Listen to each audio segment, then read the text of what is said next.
প্রেতাত্মারা এখনো এই বাংলাদেশে রয়ে গেছে। সেই স্বৈরাচারের প্রেতাত্মারা, সেই আওয়ামী লীগের দোসররা, সেই বিদেশি দোসররা এবং দেশের ভিতরে নতুন করে আবার দোসর জন্ম হয়েছে। সেই দোসররা নির্বাচনকে পিছিয়ে দেওয়ার জন্য বিভিন্নভাবে মিথ্যাচার, বিভিন্নভাবে ষড়যন্ত্র করে সংস্কারের নামে, বিচারের নামে নির্বাচনকে পিছিয়ে দেওয়ার চেষ্টা করছে।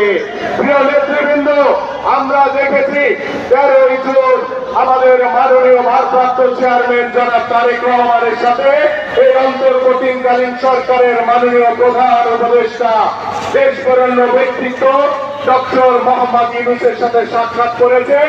তার এই আলোচনার পরে বাংলাদেশে জনজীবনের স্বস্তি ফিরে এসেছে। আগামী ফেব্রুয়ারিতে একটি অবাধ সুষ্ঠু নির্বাচনের অপেক্ষা রয়েছে সারা বাংলাদেশের মানুষ। সেই নির্বাচনকে কেন্দ্র করে নতুন করে আল বদর বাহিনী তৈরি হয়েছে।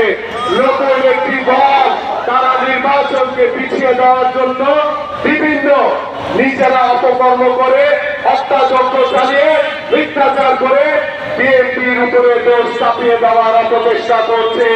আমরা খুব দৃঢ়ভাবে বলতে চাই, আমাদের মাননীয় ভারপ্রাপ্ত চেয়ারম্যান জনাব তারেক রহমান বলেছেন, যদি আমার দলের লোক কেউ চাঁদাবাজি করে, কেউ দখলদারি করে, কেউ লুটতরাজ করে, কেউ বিশৃঙ্খলা করে, কেউ অন্যায় করে, আমরা কাউকে ছাড় দেব না।